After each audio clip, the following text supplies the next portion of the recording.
Wife, mother, spy. We are the Spy-Fi guys, and this is Fair Game.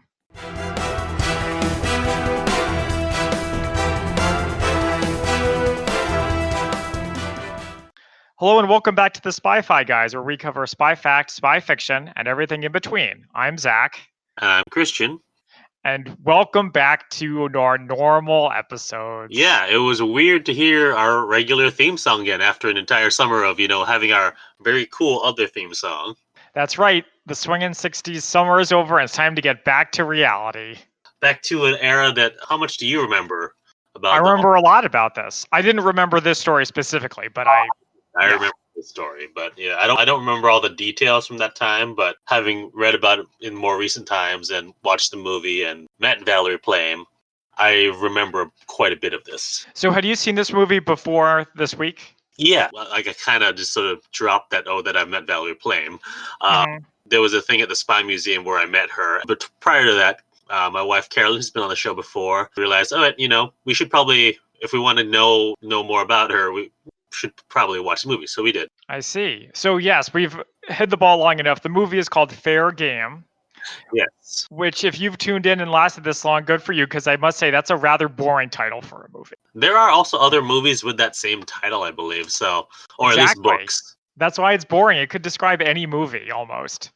Except for the quote comes in later on, which I didn't remember from the first time I watched it. Mm-hmm. So when it got there, I was like, oh, all right, that makes sense. But it takes, an hour and 10 minutes into the movie for them to actually drop the quote. Yeah, it's that charming thing they used to do in movies where you work the title of the movie into a line of dialogue. Yeah, the James Bonds are infamous for it. The most egregious being when they try to work a view to a kill into the actual movie. That's probably the hardest. But we're not here to talk about View to Kill. We're here to talk about Fair Game. All right, so here is the IMDb plot summary. CIA operative Valerie Plame discovers her identity is allegedly leaked by the government as payback for an op-ed article her husband wrote criticizing the Bush administration. And that's a pretty good summary. So when we get into it, we're in Kuala Lumpur. We see Naomi Watts' character, who introduces herself as Jessica McDowell, but of course we know that she's Valerie Plame. Yeah, and she's a lady boss, or girl boss, if you will. Oh, you didn't get that vibe? I didn't get that vibe at all. I just got, all right, she's an executive for a chemical company. She's meeting with this other executive. The executive's nephew is there, and he comes off as kind of an ass. Yeah, I thought he was going to be in the movie more. I'm okay that he wasn't. Right, I know, but this is like a James Bond cold opening where it's kind of disconnected from the rest of the movie, except that it introduces our main character. And I was good with that. Yeah, no, I mean, it's fine. But I like that we see spy stuff here. Yeah. He says, "Are you American?" She says, "I'm Canadian." "Where are you from?" "Oh, I'm from Toronto." Notice Toronto. She said, I also noticed that, yeah. Uh-huh. And then he tests her. He's like, "So how about them hockey teams?" And she knows the answer. Apparently, if you're a spy, you can't just say, "Oh, I'm not into hockey." Especially if you're Canadian. There must be Canadians that aren't into hockey. I'm sure there are. Anyway, so the executive can't meet with Valerie, but invites her to a party at his private residence. So she goes, gets in the car with a nephew, and they're driving to the party. A car in front and then back, I think, or is it just one car in front? I don't remember. She says that she wants him to turn on his uncle, who's involved with someone who's trying to build a bomb. And I don't know if we're going to do a Microdot episode about him, because I looked him up on Wikipedia and it seems really complicated. But this guy, Khan, as in the Wrath of Khan, was a godfather of Pakistani's nuclear weapons program, I think. And he was a proliferator. He sold all sorts of technology to all sorts of countries. So he's a little bit infamous in that world. But I think that's who they're talking about. Yeah. Here's the part that got me. She threatens his brother, says your brother will be dead. It's whoa. Are you threatening to kill his brother? Or is it Yeah, that's how the game gets played. It's like Zero Dark 30. Actually, a lot of stuff in this movie reminded me of Zero Dark 30. Okay. I'm sure it's just it's an empty threat. And then we go to credits. Yeah, so the credits are Bush talking, Karl Rove talking, Dick Cheney. But did you recognize the music? The music? This brought me back to high school. Yeah. It's Clint Eastwood by the Gorillaz. Mm-hmm. Which I was I sang along to every line. I was wow, I can't believe I remember all of this still. It was a weird, it definitely brought you back to that time, but it was a weird choice. Of all the music, you're going to use that. We get transported to the War on Terror, immediate post 9/11 world in which this alert ratings, anthrax scares, the whole kit and caboodle. Yeah, and we go to DC, and it is 10/7/01. Yep. Less than a month after 9/11. So they're in a bar, which I recognize the name. This is in Georgetown, apparently. Taj of India. There's a few in Virginia, so one not too far from me. So I was like, oh wait, that's not the one over? No. Yeah, they're drinking, and someone grabs a big armful of Rolling Rocks. Only the best for our main characters of this movie. Not just someone. That is Joe Wilson, isn't it? Well, you see the arms before you see the face. Yeah. So Joe Wilson, who's Valerie's husband, and we don't really learn he is a former ambassador until much later, but we'll just address it right here. He's a former ambassador. Also, is it just me, or does he look a lot older than Naomi Watts? Yeah, there's an age gap, but I think there was also an age gap in real life. Yeah. Let's find out. Let's see. So Joe Wilson was born in 1949. Valerie Plame was born in 1963. So yes, that's probably about the right age gap. Also, preview for Fact versus Fiction, both of them had been married before to other people. True. They're talking with some of their friends, discussing post 9/11 flying. Mm-hmm. It was like, would you take your kids to Disneyland? And then Joe gives this very anti-Disneyland response. He doesn't like Disneyland anyway, so there's all kinds of speculations about will our lives change in this new world? And one of their friends has a hypothetical question about racial profiling, which I remember was a big issue back then. And one of the points he makes is if the two hypothetical people that he suspects are terrorists are wearing turbans. Yeah, which no self-respecting terrorist would ever wear a turban. It's too obvious. Also, there are many other cultures besides Muslims who wear turbans, and that was a whole thing post 9/11. I had not direct friends, but friends with relatives who were trying to remember what the Sikhs. Yeah, Sikhs. Yes, thank you. Who were Sikhs, and just all the terrible stuff they had to go through. I'm like, this brought me back to that era in a terrible way. I just remembering and I'm just drop it here. People who say, oh, post 9/11, America came together and we didn't care about everything, and everything was, we all really came together country, except for when you freaking had all the anti-Muslim, anti-anyone with brown skin. I lived through that. I remember that. It's complete bullshit. So don't give me none of that. The white people came together. Yeah. Among one another. I don't know if you've read In the Shadow of No Towers, which is by Art Spiegelman, the guy who did Mouse. Oh, okay, yeah. So it's obviously not as well known as Mouse, but you might want to check it out. He talks about a lot of 9/11 related things, and this is one of them. So this was really interesting, but the movie as a whole isn't really about that. It's more just about this specific story. So Joe gets riled up by this. You can tell, as he is hearing this, he gets riled up, and you see him turn to the guy. So whatever your name is, let me tell you. And then we don't see the argument. Yeah, we just hear about it later. Yeah. Also, during this whole part is also when someone asks Valerie what she does, she says, I work in venture capital. It's really boring, actually. Right. It reminds me of your favorite guy, Ethan Hunt, in Mission Impossible, one of them, talking about how he works in traffic control. And actually, I did think about that.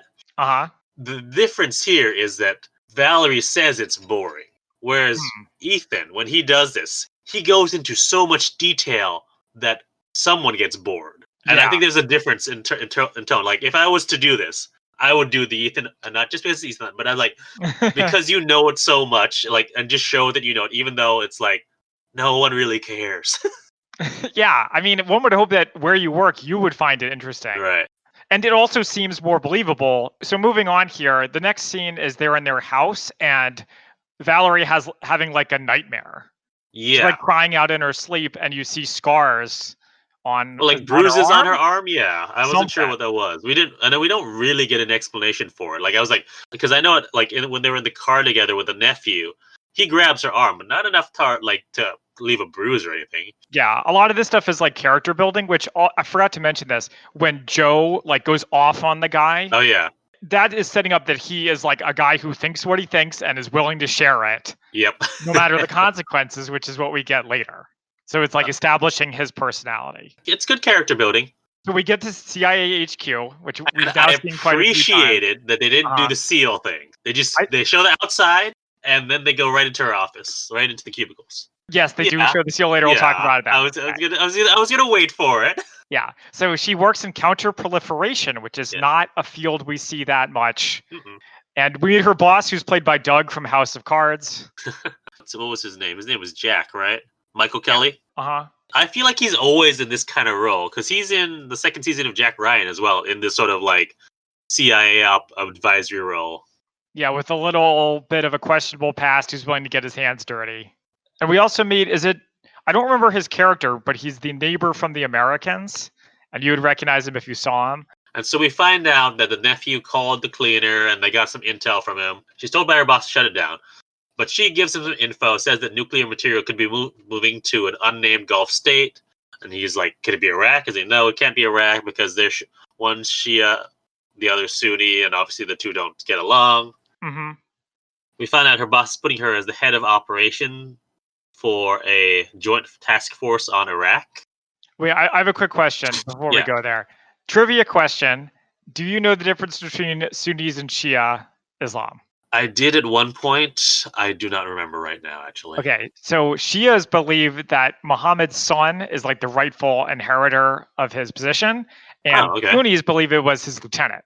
Really? That's the big difference. That's the difference. And the way you remember that is Sunni kind of sounds like son, but then it's reversed.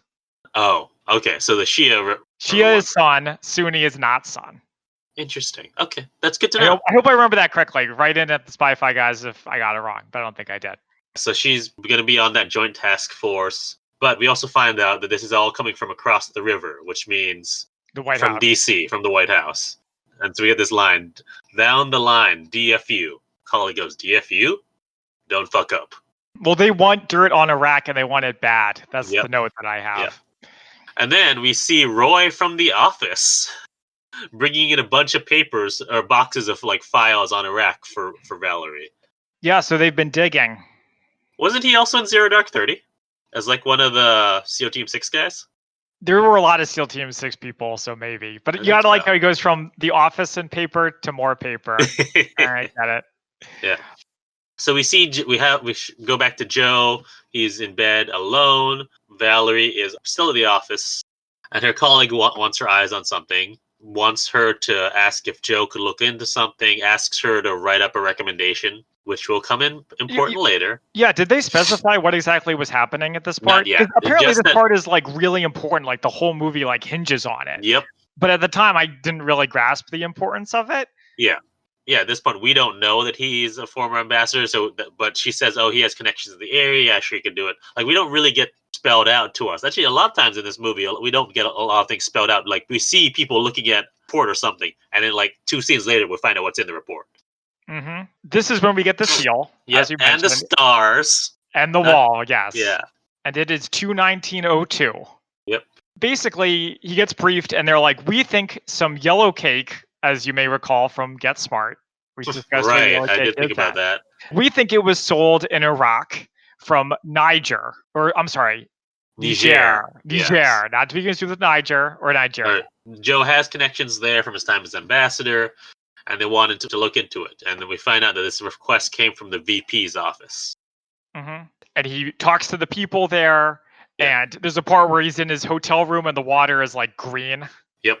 Ultimately, though, he's like, it's impossible to move that much material without somebody noticing. There's always a paper trail. Yeah, and he said, most importantly, that like the amount that they're looking for was 500 tons. It was like 400 tons. Yeah. Okay, would account for a 40% increase in their annual output. So there's no way that could have happened without people knowing. Yes, that's the bottom line result. Yeah.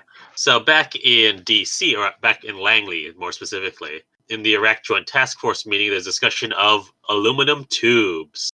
And this guy, what was his name? Joe Turner? We don't know where he's from, do we? I assume that he's from like the VP's office.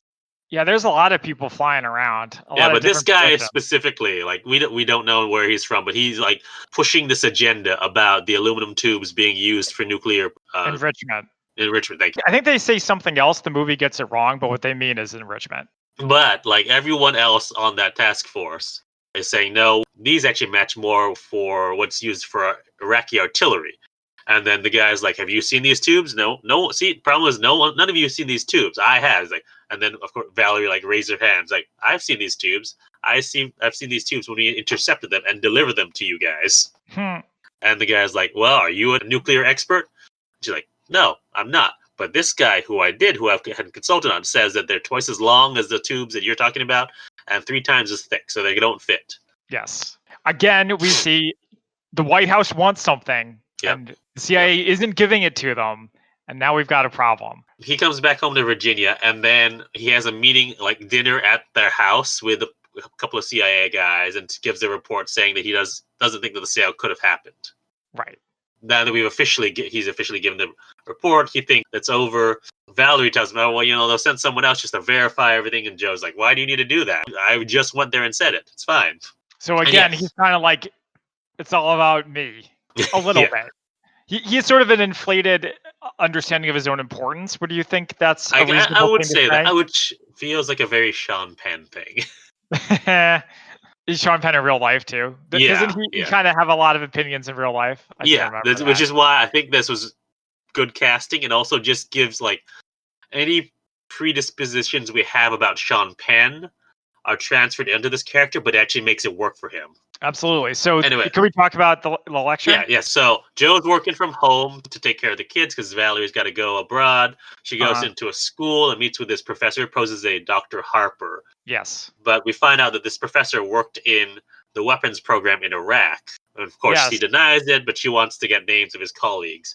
Mm-hmm. Well, he worked on the Osirak nuclear reactor. Right. And are you familiar with this? No, I'm not. So it was a reactor in Iraq. The usual, just like Iran today. Iraq is like, it's for peaceful purposes. Other people are like, it's for weapons. But the Israelis flew their Air Force around Saudi Arabia to bomb it. Oh. And flew all the way back around. Okay.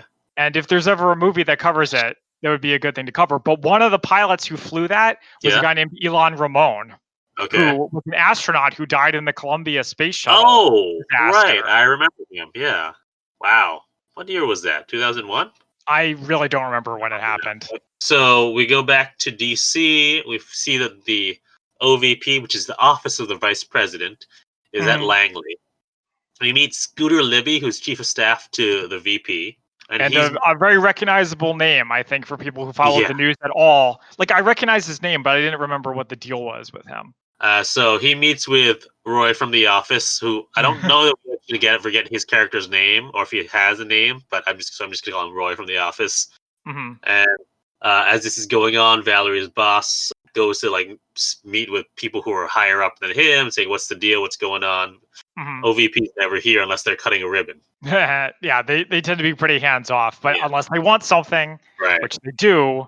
Yes. Yes. So Valerie goes to see Dr. Zahari, who's a sister of one of the Iraqi scientists that she got from the other guy. Yeah, so, this was like pure spy stuff. She's like recruiting an asset. I like this. This is good. Yeah. There's the line where Valerie says to, what was her name? I'm sorry. Dr. Zahari, or just I think Zahari. Zahari. Okay, she says to Zahari, "Do you trust me?" And Zahari says, "I don't trust you at all." Which is fair. Yeah. But the way I guess she ultimately convinces her, because Valerie says, "We are going to war, and you don't want your brother to be caught in the middle of it." Right. I guess she can see which way the wind is blowing. Yeah, I mean, I feel like at this point, I don't know if the world in general, but I think the intelligence service has already had that idea. And I think it's their job to know. It's cemented by this next part where Bush makes a statement about Iraq. Now, later on, we get mention of these 16 words. Is this that, or is that later on? Okay, it says in his January 2003 State of the Union. Okay, so it's a State of the Union, so it's not here. This is just him making a statement about, Okay.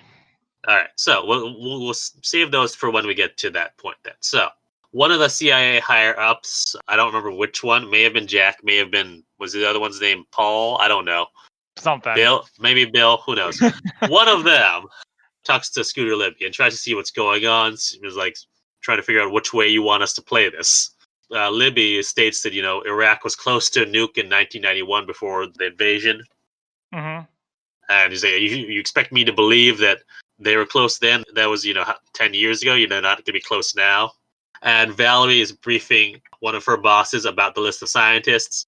she wants to get them all out, and her bosses don't think they can like get maybe 1 or 2 if you give them 2 months, but all, what was it? I don't remember how many. Like 19 or something like that. Yeah. Well, she says if we don't get them, somebody else will. They're just going to run to some other country like China or Pakistan. Which is really what all like or counter proliferation is all about, right? Is making sure that we can't, that we prevent other people from proliferating nuclear weapons. Yeah, but what's interesting is that it usually refers to technology and information, not so much people. Yeah. Interesting. But it has a precedent in World War II with all the Nazi scientists. Right, Operation Paperclip. Yeah. Right. All right, so we go back to their home. Valerie is leaving really early, but Joe sees her. They have this talk. I like this line where like she's leaving post-it notes about, every time she has to go somewhere, whether they need childcare. And he says like the fridge is like a dead letter drop. Yeah, he says something like, I never know where you are and if you're alive or dead. And she says, I have a post-it note that says where I am. Now, this is interesting because usually it's like the woman who's worried about her man going off into danger. Yeah. Also, I like that he acknowledges, oh my God, I sound like, I don't want to sound like this, but that's how I feel. I was like, I appreciate his honesty. Well, it's domestic troubles that we've seen in Breach and in many other places. Yes. And she's like, his responsibility, I don't even know where you're going. And she's like, I'm going to Cleveland. It's on a post-it note. Of course, the next scene is in Amman, so she was clearly lying to him. So she's briefing Zahari, and they try to give her like this pen that has invisible ink. Yeah, do you like the gadgets? Real life gadgets? I did, but I also liked how she said, basically, if they catch me with any of this, they're going to kill me and my brother. Probably would do worse than just kill her, too, she says. Yeah. But she also shows that she's really good at memorizing stuff. Because she's a doctor. There's 206 bones in the body, and I can name all of them in English, Latin, other languages. Yeah, English, Latin, and Arabic, she says. Arabic, that's right. Yeah, but she also asked them, how do you lie to someone? To which Valerie says, know why you're doing it. Which reminds me, I think I've told you this story before, of when the Spy Museum had like the party with the spies night.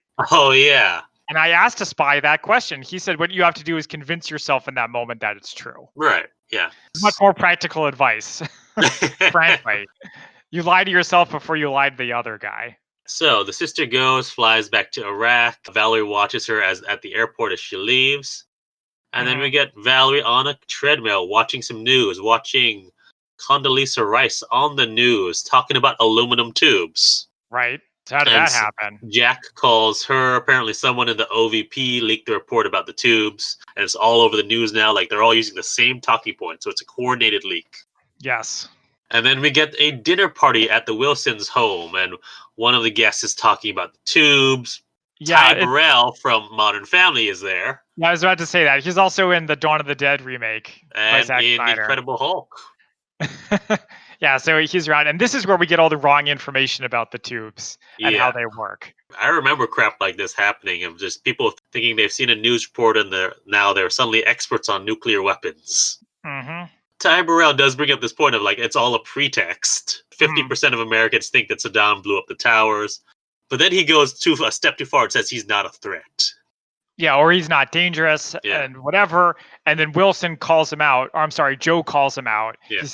I guess he says he's met Saddam, which was interesting. Yeah, so we find out later on that he's met Saddam and that he was like the last U.S. diplomat to meet Saddam Hussein. So this is something interesting. Yeah. I know I'm going off topic, but I recently read the autobiography by Christopher Hitchens. Do you know who he is? So he, in his later years, was very in support of the Iraq war. And it wasn't because of WMD. He was basically like, the Iraqi regime is a terrible thing, and the world is better off without it, and the U.S. can get rid of it. So let's go and do it. Which I almost thought that was where Wilson was going to go in this part, and he doesn't. But I think he was more about Saddam not being a I don't think he was riled up about the everything else. Which is Ty Burrell's character had a point about how it is a pretext, and they're doing this because they want to do this, not because of the tubes or whatever. Yes, exactly. But I think it was when he diminished Saddam's threat level, basically that's when Joe went off. It's a little bit of black and white thinking, right? Which of course will always be here. It's certainly true today, where if you don't want a war in Iraq, you have to play down the threat that Iraq poses. you have to think binary. But I guess maybe what I'm saying is I would watch a movie that's just dinner parties at their house and people talking about They stuff. seem like really interesting dinner parties, yeah. So we go back to Dr. Zahari. She actually goes to see her brother, meets his family. She's bringing gifts, like photos of her family. Nice gifts. A Nerf football. Oh, I missed that. I didn't see Not that. the That's knockoff cool. stuff, the good But stuff. a real brand name. Wow, that's good. Yeah. And so she goes to talk to her brother after dinner. Hamed, who's her brother, says that the program was completely destroyed in the 90s, and that he's like super incredulous. Like, they have to know this. They know this. They're sending you here to get this information. They know that it's gone. And so this is where we get another one of those scenes where Valerie sees a report, and we don't get to see what's in the report until later when she talks to her higher ups and say they need to see this. Mm-hmm. And this is where Joe is speaking at a lecture hall where it's like mostly empty. And like I noticed, like it's some students, but even like older folks too. So it's not like it's very popular. Yeah, isn't he giving a lecture about just his experiences as an ambassador? Yeah, and this is where we talk where we hear that he had was the last one to meet with Saddam, and like I think he dealt with a hostage situation, and he did this thing where he had a photo of himself with a noose around his neck and said, if Saddam's gonna kill me, I'm gonna bring my own rope. Okay, so there's more character stuff here, which I did not pick up on at first. So he's like a showboater. Yeah. Okay, he likes being dramatic, but also this audience is small and bored. Yeah. So I think maybe you could do a directorial choice where Joe looks kind of disheartened that there's so few people there to see him, because it contrasts with later after he makes his statement and suddenly there's this huge crowd there to see him and they're all really pumped. You know what I mean? Yeah. We get the end of that scene and we go to Valerie telling her superiors that there's no weapons program and that someone has been cherry picking raw data and leaking to the press as fact. Mm-hmm. That's right. Somebody says the White House is getting stovepiped. Do you remember this? Yes. I don't remember what that means. The movie doesn't really use stovepiping accurately. In my understanding, it's where two intel agencies are both working the same problem, but they don't talk to one another. Okay. So the classic example of that is 9/11. In the series, in the book, The Looming Tower, they each had pieces of it, but because they weren't talking to one another, they failed. Yeah, that's not quite what's going on here. What's going on here is that the White House wants a result and is making the intelligence agencies give them that result, something that will get that result. Yeah. Somebody says Saddam is a monster. And then I think this is where we get the State of the Union address with the 16 words that have become so infamous. So actually, I just looked up stovepiped, and so there's a different interpretation where it's you transmit information directly through the levels of a hierarchy. Mm-hmm. So it's basically they're pushing down their agenda all the way down. Oh, I wonder. I wouldn't be surprised if this is one of those terms that has a bunch of different. Probably, yeah. Get both Valerie and Joe's attention. For Valerie, he mentions the aluminum tube. Yeah, he investigated before in Jer. Yes. Yeah.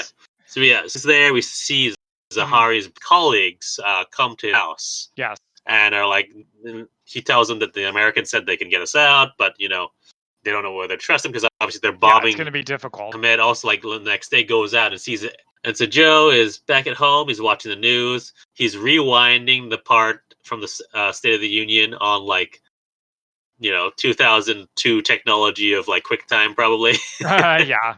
But where Bush mentions the yellow cake from Africa, he calls a friend at the State Department to see if he's referring specifically to Niger, and his contact says, "Oh, it's definitely from Niger." I was like, "Oh, so I see."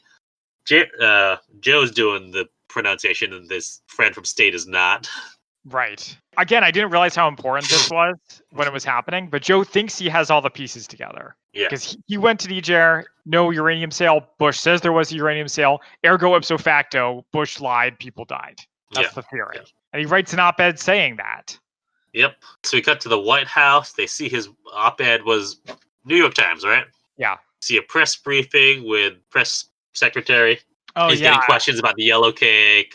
And it's brutal. He is the press secretary does not know what to say, doesn't know what's going on.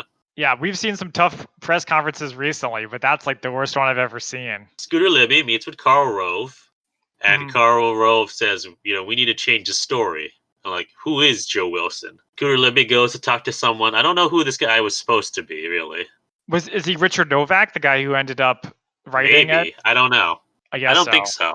Well, he could be. But he asks, if a CIA officer sends their spouse overseas, would there be a paper trail? I was like, yeah, it has to go up the chain of command. So, yeah, there'd be a paper trail. And it said, could the president get these things declassified? Yeah, technically the president can declassify anything they want to at any time, in my understanding. Joe wakes up Valerie with the newspaper and sees that she's been outed as CIA. And so she drives into headquarters and also looks at her neighbors and wondering, do they know? Am I outed to my neighbors as well? Actually, she also asks, does this air it does this broadcast or not broadcast? What's the publish internationally? Those are run overseas. Yeah. Which I always thought was silly because, as we talked about in Bridge of Spies, enemy nations read our newspapers. Yeah. So she starts going through this list in her head of all her people she's interacted with covertly when she was undercover, and she goes to see one of her higher ups. It's not someone we've seen before, so I don't know who this was. It looks like they're going to fire her. Right? Is that the impression you got? Yes. Okay. When the kind of heavyset guy was following her around. So hold on to that for a second. Okay. So what I got, I could see in her eyes, she thought she was going to be helped by the CIA. And then as soon as she realizes internal security is there, she's like, oh, crap, I'm not going to get any help whatsoever from them. And I think having this be someone we haven't, or at least not that I recall, have seen yet before that she's talking to, sort of drives home that as well. She's not talking with Jack or I think the other guy's name is Bill. She's talking to someone completely new. So it's why is this guy dealing with? She's like, no, but I've got all these operations in play. I've got to brief people. And she's like, no, finish your list, do nothing else. She even gets followed when she says she needs to use the restroom, but of course she's not actually trying to use the restroom. She says ditches her security to go see Jack. Yeah, that was great. And Jack says that all of her ops have been suspended. And he says, quote, it's over. Yeah, you were a good officer, but it's over. And so we go to Hamed's family, who's waiting for their pickup, which is supposed to happen to that day. But we see them just waiting and then saying they'll come soon. So Valerie gets home. Joe's on the phone. Her friends are calling. Joe decides the best idea is to just go on TV. Yeah, Joe decides to double down and keep blowing the whistle, one might say. Is that an accurate way to describe what's happening? Sure. And he says that what's happening to him was a shot across the bow to any of those other analysts. Will drag your family through the mud if you just come out with this information. So Valerie tells this friend that it's all true, that she got recruited out of right out of college. She went to go see them. They didn't recruit her. Yes. It's what do you want to try to do live your normal life? And she realized, I can't do any of that. Yeah, no kidding. At least not in the area where people are really tuned into the news. She goes to pick up her kids, and then while Joe is on all these various TV programs, Valerie gets a really threatening phone call. Yes. Which says, your husband's a communist, and I hope you die, commie whore. Jeez. Yeah. It's not the only one. She says they've been getting them every day. Yeah. Yeah. It's, late at night, and she gets a knock on her door, and it's Zahara. She said that Hamed has disappeared, and her colleagues some have been found dead in the streets, and please I don't need to know where he is. Just tell me that you have him. And she's and Valerie has to say, we don't have him, but you promised. I think what Valerie says is, I don't know if they have him. Oh. The impression is that they gave up on him, but she's not in the CIA anymore, so she doesn't actually know. True. Where he is. So she goes over to Jack's house, and Jack is basically just not your problem anymore. We learned that a guy named Richard Novak gave up the source. When did we learn that? I just have a note around here somewhere. Okay. I think it's mentioned. It's not given a big notice. No, it's not. So it must have been when, I think it was probably, this is when Scooter Libby and Karl Rove meet again and look over some reports. I think it's in those reports, but unless you're reading it really quickly, you're not going to see that. Well, it becomes more relevant later in Spy Fact versus Fiction. Yeah, so Joe is basically going on tour, speaking at lectures, crowded lectures. Yeah, and they're so happy to see him, and he just seems to love it. This is kind of what I was mentioning earlier, where he loves being in the spotlight. After one of these big events, Joe calls Valerie, tells her that John Ashcroft, who was at the time Attorney General, is starting an investigation. And then when he's in the car, he gets a call from Chris Matthews. Yeah, Chris Matthews is a very distinctive voice. So that was really him? Oh, I don't know. Or someone doing an impression of him, I would think. Who says that he just heard from Karl Rove, who said that Wilson's wife is fair game. So there's our title drop. Of the movie. Yep. So it's scary because they have very powerful enemies, and I think they say that. Whereas, like, I think he says they're the most powerful men in the world, the people in the White House. Yeah. I think Valerie says that, actually. Somebody said that. Yeah. Anyway, so the DCI, or Director of Central Intelligence, meets with Valerie. They're meeting on. I was like, at first, I missed it the first time. I was like, oh, that's Washington Monument there. So they're on the mall meeting, and he goes and says, like, I appreciate the agency appreciates your silence. And this is where she mentions that she gets death threats like daily, and that she went to the agency to ask for protection, but she was denied because it's outside of our budgetary restrictions or something. Some bureaucratic bullshit. Yeah. So at this point, it wasn't really clear where the story is going to progress to. Yeah. I was wondering. Basically, the DCI was there to try to tell Valerie, or to ask Valerie to get Joe to stop. Yeah, make this go away. Yeah. In movie parlance terms. Yeah. So back at home, Joe says someone from Vanity Fair called. They want to do a full photo shoot and an interview. And Valerie's just tired of this. Well, she can't take the pressure. Is the impression? That's the impression that I got from this part. My impression of her was that she just wanted this all to stop. She was tired, and she thinks Joe's out there making it worse. They started yelling at each other in this part.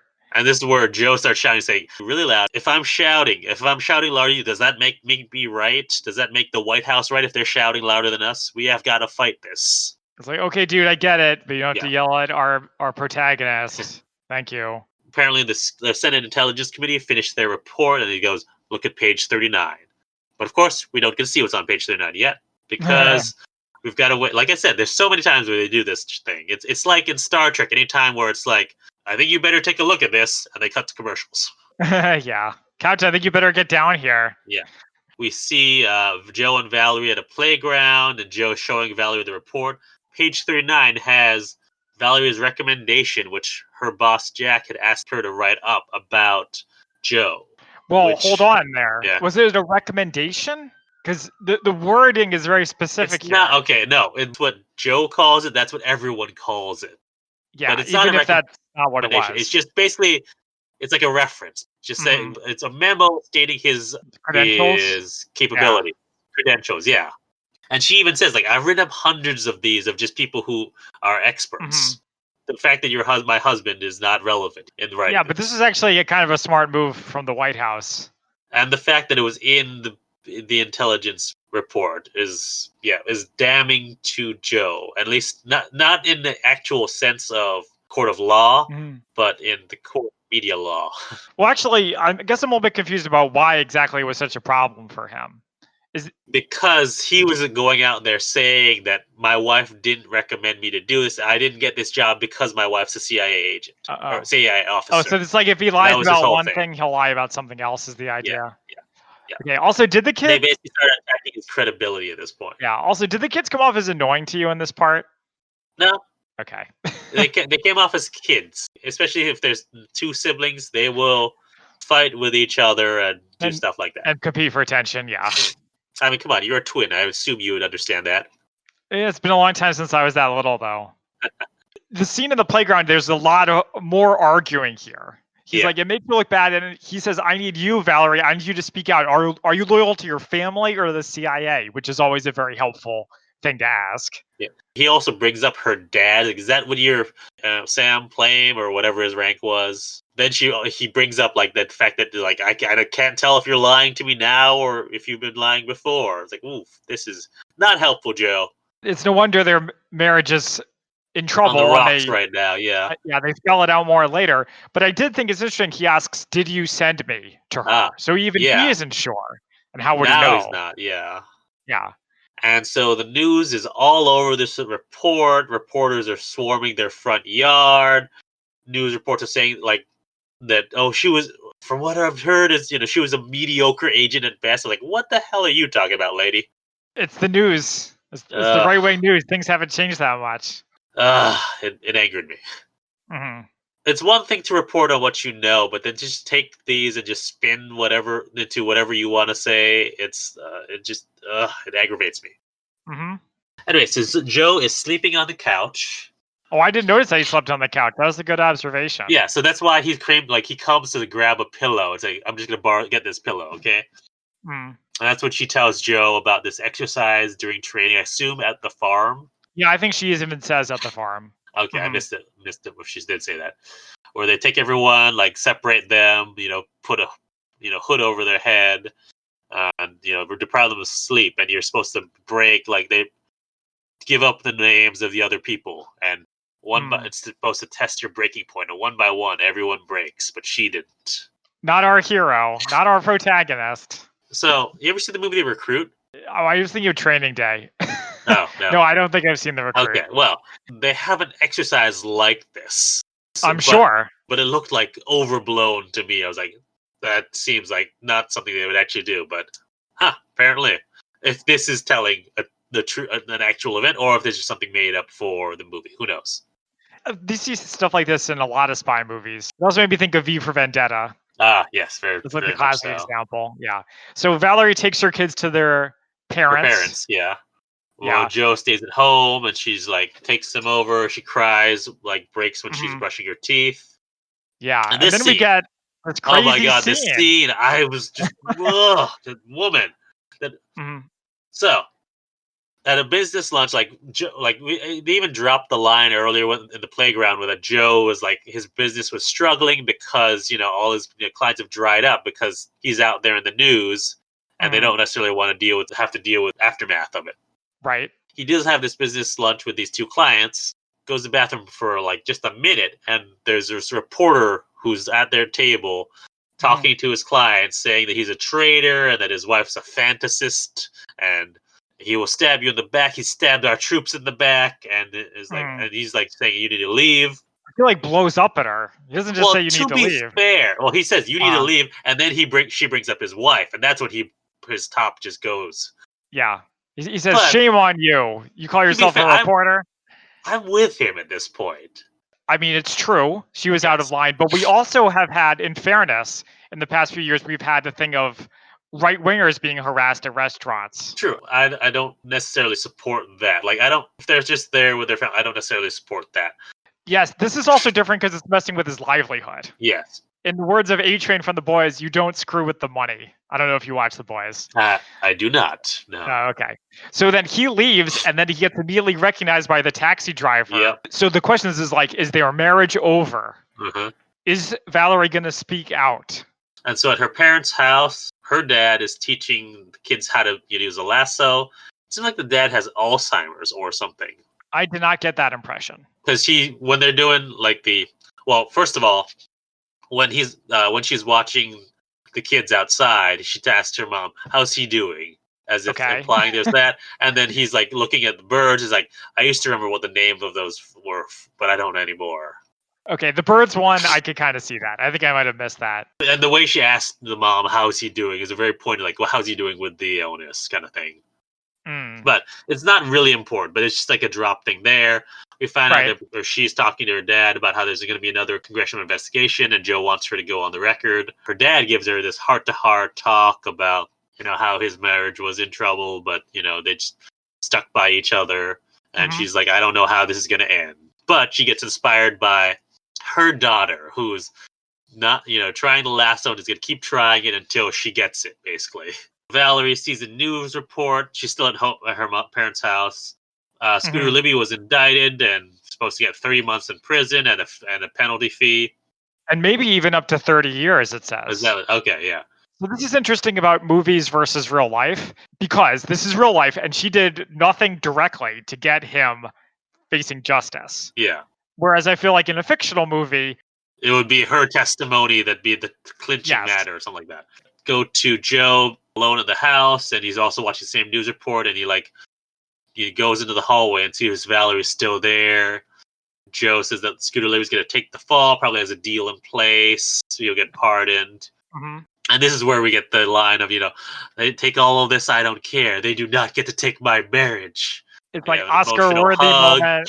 I don't know. Did this moment work for you? You can say no. I was feeling the emotion of the moment until she was like, "They don't get to take my marriage." I was like, "They don't want your marriage. They wanted me to stop talking." Yeah, okay. So we're on the same page. I like the emotion of the moment, but that line just didn't work for me. Like, and I don't think it's that they literally want to take her marriage. It's more metaphorical. It's they don't get to take my marriage in terms of they don't get to ruin my life basically, and what we have is ours. And like they could have. No, I don't fault the portrayal or like her performance. I fault the screenwriting here. Yeah, I also wonder if maybe it's like a gender thing where it's like, oh, leave it to a woman. The marriage is the most important thing, not speaking the truth or whatever. You mean that's affecting our judgment of the scene, or no? I what think do you that might mean? have been what the writers were thinking. Oh, okay, yeah. The opening tagline that we said at the beginning of the episode, where it's like wife, mother, spy. The gender side of it, right? Yeah, I don't know. Yeah. We go to Joe is at another crowded lecture hall, and he asks, all right, so who knows the 16 words that George Bush said to start the Iraq War? Mhm. And like no one raises their hands, and we didn't know it either. Nope. Who knows who my wife is? And everyone raises their hands, and he's like, okay, so we have to ask the question of when did it become less important about why we started the war than why is my wife in the news? And as he's giving this big speech, we see Valerie on her way to do the congressional hearing, and as she's in the cab on her way, she's wearing the scarf, which I think she wears later in her Vanity Fair. So this is going to Spy Fact or Spy Fiction later. She wears the iconic looking scarf that she wears in her Vanity Fair photo shoot. So she's wearing that in the cab, but when she gets into the actual congressional hearing, she's not wearing it. So I was like, did they just throw it in there because everyone knows the scarf? Yeah, probably. It's like Indiana Jones's hat. Yeah, we get her, seated in the hearing. We end the movie with her about to speak, and it transitions into actual footage. I did like this. That was cool. Have you seen the On the Basis of Sex, the RBG movie? Is that the one with the girl from Star Wars? Yeah. Yeah, no, Anyway, so there's a scene at the end of that movie where she's walking up the steps, and then it transitions to actual RBG at the top of the steps of the Supreme Court. So I was waiting for like one of those moments where it would be. I thought they were going to do that thing, like, because they kept panning up from her or panning, like showing the back of her head, not showing her face. I thought in one of these moments it's going to go, and then it's actually her, real Valerie Plame. I thought that was going to happen, but I like the way they did it, where they just cut it, and then you get to credits, and then it's in the sidebar of her actual testimony. And did you listen to her whatever they played, the entire part? Yeah, I don't know how much I have. Much. Yeah, she's like, I served the CIA, and I love my country, and I had to come and speak, et cetera, et cetera. We get the title, the classic title. Oh yes, the where they are now, or what's happening. Always my favorite part. Yeah, it says Libby was convicted, but then his sentence was commuted. Yep. Richard Armitage was the source of the leak, so I guess that Novak guy must have been the one to write it, not the one to leak it. So sorry about that. The two of them live in Santa Fe today, which is actually not true. Well, but the movie was made back in 2010. So yeah, Joe Wilson has since passed. I think he passed in 2019. Yeah. And they got divorced. They got divorced in 2017.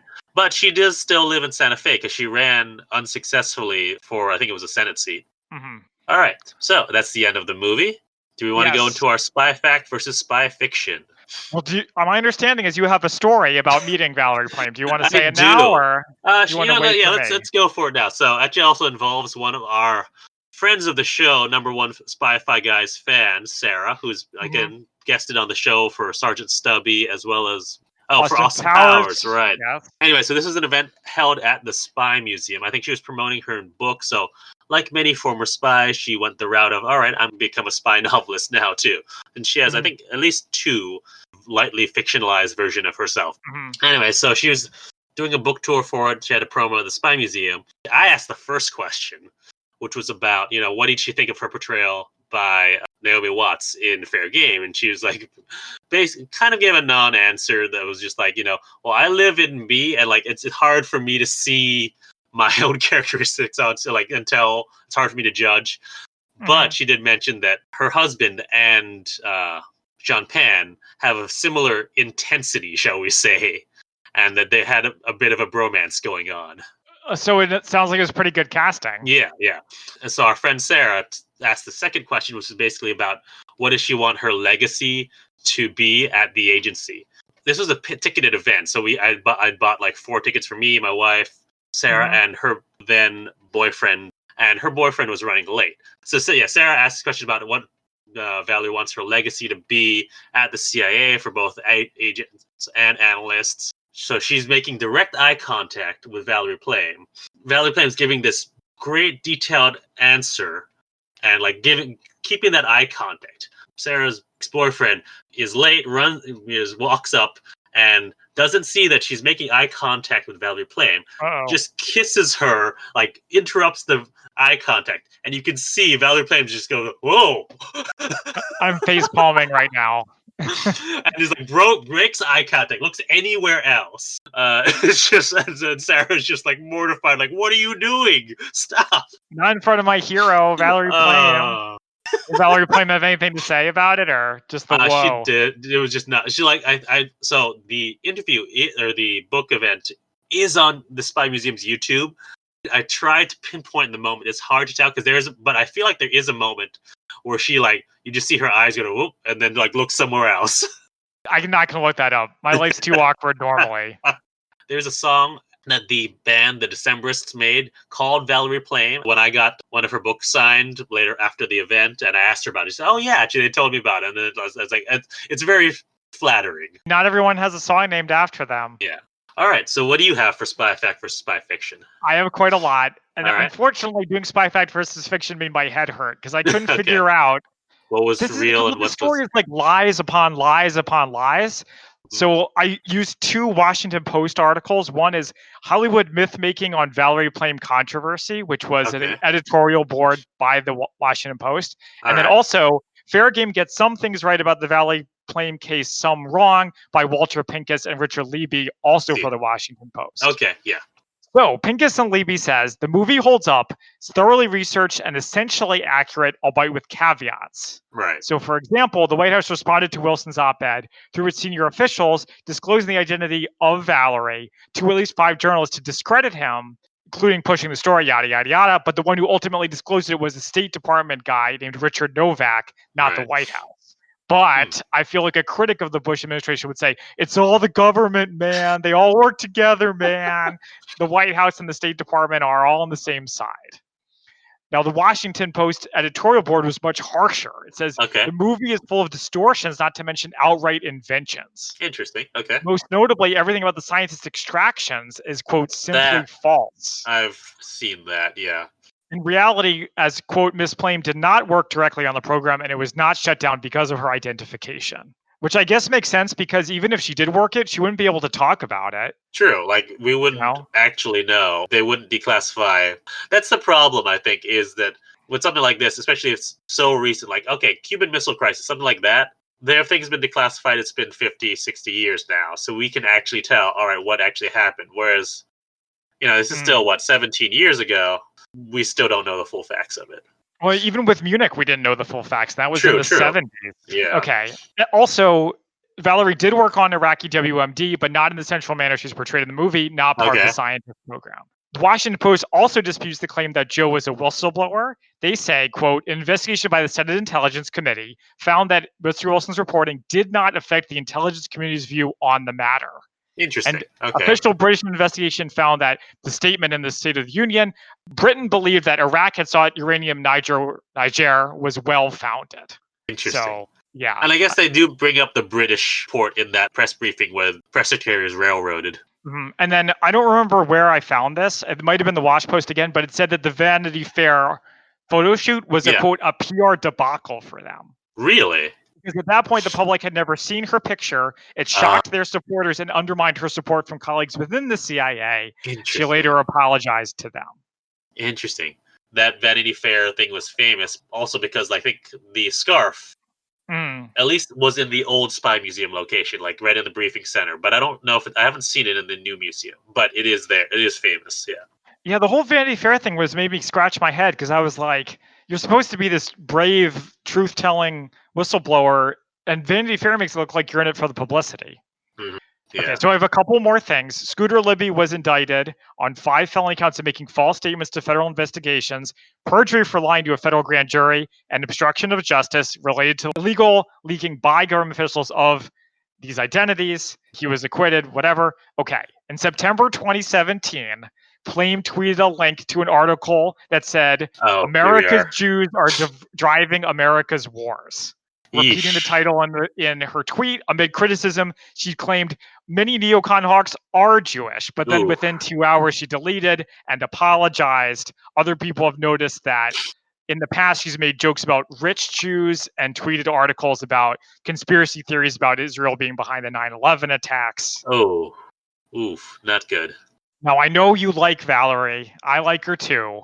I guess the lesson here is don't meet your heroes and don't follow them on Twitter. Yeah, that's not great on her part there. Well, it bothers me, and the reason why I bring it up is because it'd be bad enough she was some random person who said it, but she worked for the CIA. Mm-hmm. Okay, and she's given a level of credibility there. And then she's like, I'm a brave truth teller, exposing government secrets. So come on, you have to be a little bit more responsible than that. Yeah, I can see your point on that. Okay, so I'm not making any statements about Valerie as a person. I'm just saying, delete your Twitter account and also follow us on the Spy-Fi guys on Twitter. All right, that is it for Fact versus Fiction. All right, so shall we move into our favorite quotes? Yes, would you like to go first? Sure, I've got a few. All right. And then 2 of these are basically from the same part. It's in the meeting of the Joint Task Force with Tube Guy. Mm-hmm. In fact, he said that the only thing that was similar between his tubes and the aluminum tubes is that they were both made of aluminum. And also, basically, they're your tubes, and if we don't let you win, you're taking them home. Yeah, the tubes. The tubes. From Valerie to Joe, saying, you can't compile intelligence from a single source. That's not intelligence. That's an opinion. Is that true, though? I mean, you want multiple sources. If you can. But that doesn't make a single source an opinion. But I'm not going to argue with the operative. She knows what she's talking about, except when it comes to Jews. Okay, sorry. I'm going to let it go. All right, what do you got? I like right in the beginning, she says, right now you have no idea what we can and cannot do. Oh, right, yeah. That was to the nephew. Later, there's a kind of intense scene where one of the VP's men is like, how sure are you that Iraq doesn't have weapons of mass destruction? Is there any chance you're wrong? Well, who agrees with him? And everyone raised their hand. He says, who doesn't agree? Like, who here is going to tell me what I want? Mm-hmm. And then the last one is with the taxi driver. Oh. The taxi driver says, I'm from Freetown. Isn't it great? And Joe says, you and I both know Freetown's a shithole. Oh. All right, so that is it for quotes. Time for our ratings on a scale of 1 to 10 martinis, 1 being the Avengers and 10 being even better than Valkyrie, which is our current highest rated movie. How would we rate Fair Game? When you say the non-Marvel Avengers, Yes, the 1997 Avengers that we did in our Swingin Sixties Spy Summer. Check it out if you're curious. So I can go first with Fair Game. This movie really held my attention. Yeah, okay. And I thought the acting was really good. I thought the conflict was really good. It had really good momentum. I couldn't really always understand what was happening. Mm-hmm. But it's because it's more of a character-driven movie that didn't really bother me so much. Mm-hmm. And I thought it was pretty good. I will give it 7 out of 10 martinis. All right. And I'm just going to go a tiny bit higher than you. I'm going to give it a 7.5. I didn't think it was quite up to an 8. Because 8 or 9, that's where we go into like our best rated stuff. But it was really good. I liked, like you said, it was a very much character piece, but it did actually have like real spy stuff in there, like in the beginning, or her working on the scientist program, although that may or may not have happened in real life. Mm-hmm, as it turns out. Yeah. But I would say, like, the way it's done, it really brought me back to that time, Iraq War, because I think I was in high school at the time, so I was trying to actually pay attention to the news and figure out what's going on in the world, especially post 9/11. And so it really captured the essence of that time. When did this movie come out? It was 2010. Okay, so 7 years. Mm-hmm. I'm trying to think, like, what's the quickest turnaround from like actual events to movie that we've had? Oh, that we've had, I don't know. But I think we talked about how they made a movie about the Titanic with actual Titanic survivors as actors. Breach. When did Breach? 2007. When did the actual events of Breach happen? That's pretty darn close. Yeah. All right, so that was about 6 years afterwards, basically. Mm-hmm. So that's actually even closer than Fair Game, which was 7 years. Yeah. In that moment, I guess it's maybe a little easier to replicate the times because it was only a few years ago. But now, just watching it, I guess even the choice of music in the intro just really brought me back to that time. And portrayals were good. Naomi Watts, I think, did a good job, as well as like I said before, Joe Wilson is seemingly very similar to Sean Penn. So the portrayal was there, and like I said, all of the baggage, the emotional baggage we carry of an actor worked in his favor. Yeah, it was a good choice for a movie. I had never heard of it, so great pick. Despite the boring title, it ended up really exceeding my expectations. All right. Well, thank you for joining us. As always, you can find us on social media, the Spy-Fi Guys, on Facebook, Twitter, and Instagram. Until next time, I'm Christian. And I'm Zach. And we are the Spy-Fi Guys, signing off. Thank you for listening to the Spy-Fi Guys. If you enjoyed our podcast, please be sure to give us a 5-star rating on iTunes. The theme song from this podcast is Mistake the Getaway by Kevin MacLeod from Incompetech.com. Licensed under Creative Commons by Attribution 3.0. Films, books, and television shows reviewed by our podcast are the intellectual property of their respective copyright holders, and no infringement is intended. This is a personal podcast. Any views, statements, or opinions expressed in this podcast are personal and belong solely to the participants. They do not represent those of people, institutions, or organizations that the participants may or may not be associated with in a professional or personal capacity unless explicitly stated. Any views or opinions are not intended to malign any religion, ethnic group, club, organization, company, or individual. You can find our podcast on social media at The Spy-Fi Guys on Facebook, Twitter, and Instagram.